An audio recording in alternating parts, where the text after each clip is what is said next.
Irmãs gordonas atropelaram minha caixa de correio. Tomei uma atitude drástica.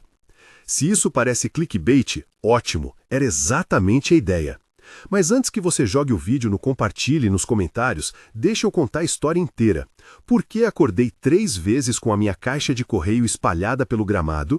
Por que a polícia olhou com desdém na primeira vez? E por que eu decidi que não iria apenas consertar mais uma vez? Eu iria transformar aquilo em algo que a preguiça, a arrogância e a impunidade não conseguissem derrubar tão facilmente. Acordei naquela manhã com aquela sensação: algo estava errado.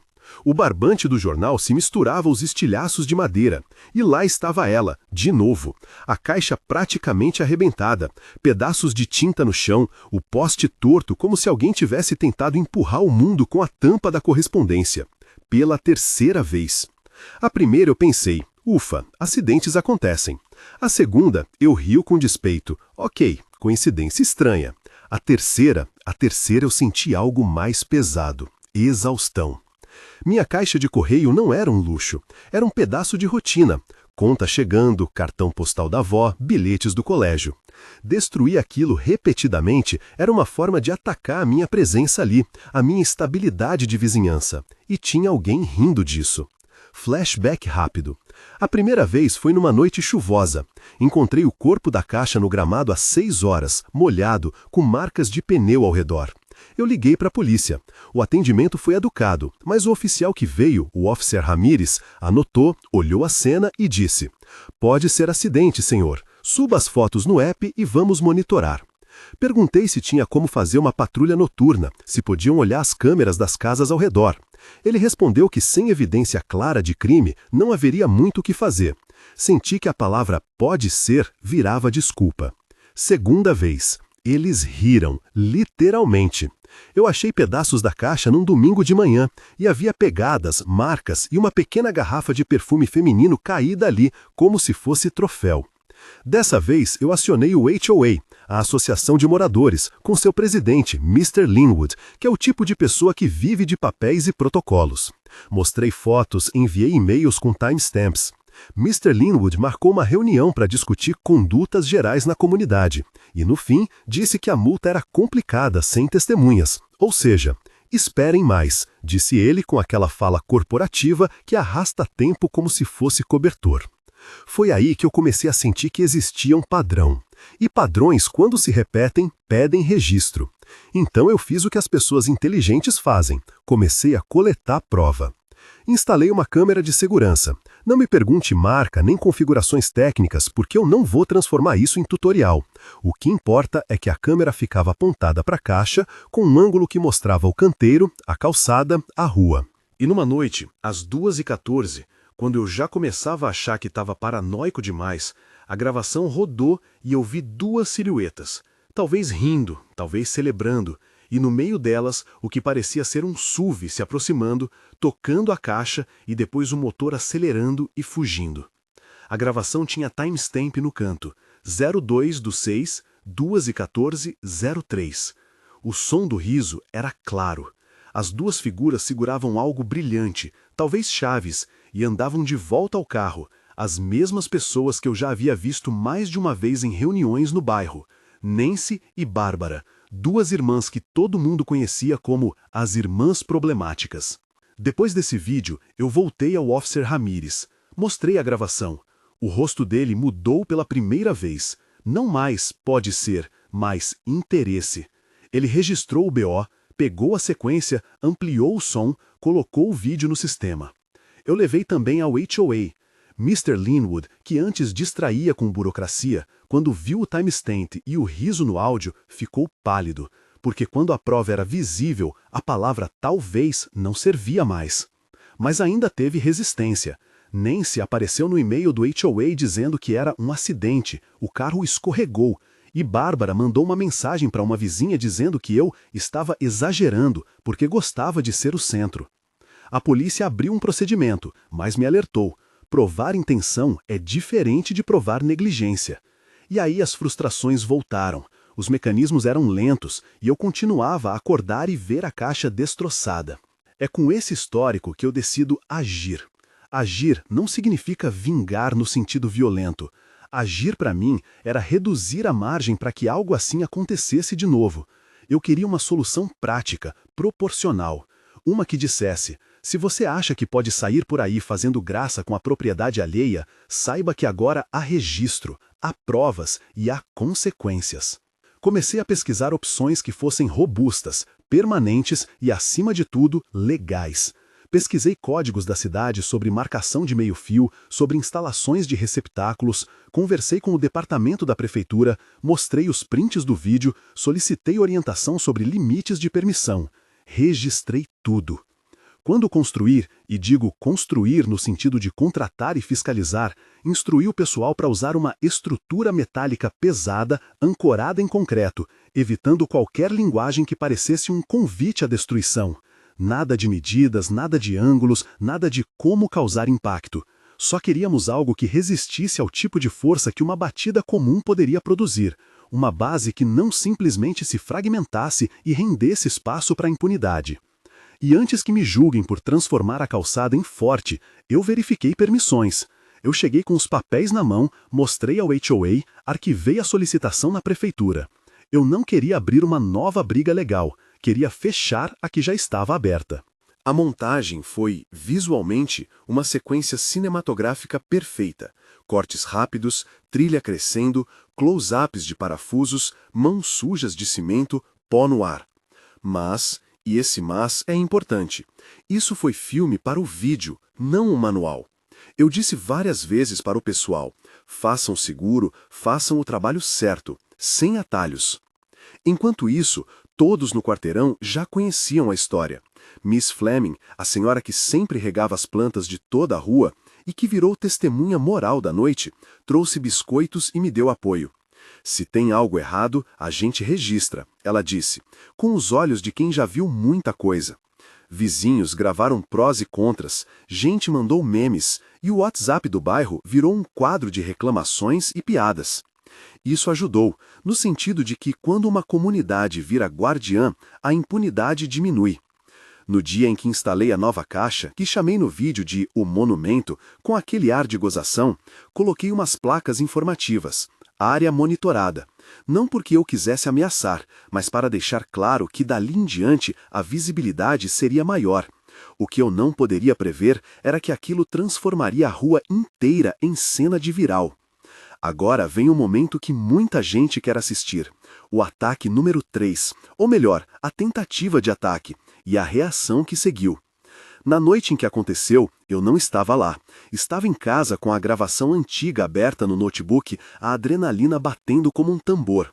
A câmera fez o seu papel. Às 23h48, um SUV entrou na rua devagar, como se nada fosse acontecer. As luzes ligaram e desligaram, alguém mirou e o carro acelerou. O barulho do impacto quebrou o silêncio como uma batida de porta. Não vou fingir que não senti prazer quando ouvi os pavorosos sons. Metal rangendo, airbags inflando, a respiração agitada de quem estava dentro do veículo. Mas não era prazer por ferimento, era alívio por controle. A caixa não caiu como antes, ela resistiu. E esse simples ato de resistência foi o que desencadeou a cadeia. O carro, em vez de seguir como se nada tivesse acontecido, parou desacertado alguns metros adiante. Pessoas das casas saíram com lanternas, porque todos nós estávamos acordados demais com a adrenalina. E Miss Fleming foi a primeira a correr. Nancy e Bárbara saíram do SUV num misto de raiva e constrangimento. A expressão no rosto delas perdeu a condescendência habitual. Planejei o que fazer? Não, eu chamei a polícia enquanto verificava as imagens ao vivo. O officer Ramirez já estava preparado. Ele tinha visto o primeiro vídeo e estava comigo naquela linha tênue entre investigar e agir. Quando cheguei ao local, o cenário parecia de filme trágico-cômico ao mesmo tempo. O SUV com danos na frente, o ar bagunçado por airbags, a caixa de correio firme, com o poste um pouco amassado, mas de pé, como se apontasse o dedo para quem tentou destruí-la. As primeiras coisas que aconteceram foram documentais, fotos, mais vídeos, depoimentos. Eu entreguei ao Ramírez a sequência que mostrava a aproximação do SUV e a colisão. Ele fez uma perícia básica, mediu o deslocamento, anotou tudo. Não vou entrar nos detalhes técnicos da perícia, nada disso. Apenas digo que quando há registro, a história muda de narrativa vaga para processo. Nancy e Bárbara tentaram dizer que foi acidente, que os freios falharam, que o carro derrapou. O officer Ramírez anotou e, calmamente, disse: "Temos imagens, senhoras. Isso precisa ser analisado." O que veio depois foi 3 coisas em paralelo: o folclore do bairro, a ação do HOA e as consequências legais e sociais. Nas redes, em menos de 24 horas, eu tinha milhares de visualizações. O vídeo não mostrava pessoas feridas, mostrava uma tentativa de ataque e um objeto que resistiu. Mas a narrativa que foi construída, por memes, por piadas e por indignação, transformou a caixa de correio em símbolo. As pessoas comentavam: "Finalmente alguém que não aceita ser pisado." Outros criticavam a minha atitude, dizendo que reivindicar assim era exagero. Ambos os lados existiam, e isso é saudável. A reação do HOA foi direta. Mr. Linwood, que antes empurrava prazos, agora tinha em mãos vídeos, relatórios e a opinião pública. Ele chamou uma reunião extraordinária e aplicou multas às responsáveis por danos à propriedade alheia, multas que foram registradas em ata. A multa foi apenas um começo. A associação também ordenou que as irmãs comparecessem a uma sessão de reparação comunitária, uma obrigação de participar de concerto público. Não vou fingir que isso foi uma vingança épica, foi uma consequência administrativa, mas foi algo. E em paralelo surgiu uma questão que ninguém esperava: a repercussão no emprego. Há algo incômodo em ver sua vida pessoal invadindo o profissional, mas quando você tem evidência de comportamento imprudente e imprudência repetida, as instituições às vezes reagem. A empresa de uma das irmãs, uma consultoria que preza pela imagem pública, recebeu as imagens circulando. Depois de uma investigação interna e de considerar os valores institucionais, a empresa decidiu suspender temporariamente a colaboradora até concluir apurações. Não celebrei isso, vi como consequência natural, quando ações privadas têm custos públicos. A outra irmã enfrentou problemas no seguro. A companhia alegou que havia indícios de negligência que implicavam em revisão do pedido de indenização. Mais uma vez, não comemorei o sofrimento. Compreendi que todo ato tem consequência e que, em sociedades com leis, a pressão pública pode acelerar processos que, de outra forma, caminham lentamente. Houve também quem me criticasse por transformar a rua em espetáculo. "Você quis viralizar e agora olha onde isso foi parar", disse uma pessoa nos comentários. Talvez eu quisesse que as pessoas vissem que um padrão de intimidação não se resolve com desculpas. Talvez eu também quisesse que o HOA agisse antes da terceira colisão. A moral da história não é "faça igual". É documente, busque vias legais, torne pública a injustiça se for o caso. Não quero que isso pareça um troféu para mim. Quero falar com toda clareza sobre os limites. Eu consultei a prefeitura antes de erigir a estrutura. Eu trabalhei dentro da lei. Nunca encerrei a possibilidade de que aquilo pudesse machucar alguém, e por isso a construção não teve ângulos cortantes, não foi projetada para ferir. Houve debates com advogados e com a minha esposa, que sempre me chama de teimoso estratégico. E chegamos a um consenso: proteger a propriedade sem criar armadilhas. Em um momento da noite, após o impacto, quando todos os ânimos começaram a esfriar e as perguntas legais surgiram, eu falei com o officer Ramírez e disse: "Se houver implicações penais maiores, eu vou colaborar." Isso porque a responsabilidade também me pertence. A responsabilidade de não transformar justiça numa vingança pessoal descontrolada. O que houve de concreto, portanto, foi uma sequência quase previsível: vídeo, reação policial, repercussão pública, sanções administrativas e, em alguns casos, consequências profissionais. Alguns vizinhos escreveram depoimentos em apoio a mim, outros defenderam uma resolução mais conciliatória. O que ficou claro é que a comunidade mudou o jogo. Miss Fleming, que sempre foi discreta, tornou-se trend nos grupos do bairro por aparecer na filmagem de apoio, e sua declaração à polícia valeu como testemunho de que aquilo não era um evento isolado. Há também a questão da ética pessoal. Eu poderia ter escalado a ação de forma diferente, poderia ter instalado uma tranca que prendeu o carro do agressor, poderiam ter sido xingamentos públicos ou até ações legais, sem a exposição nas redes. Escolhi o caminho da visibilidade porque vivi o momento em que a institucionalização hesitou.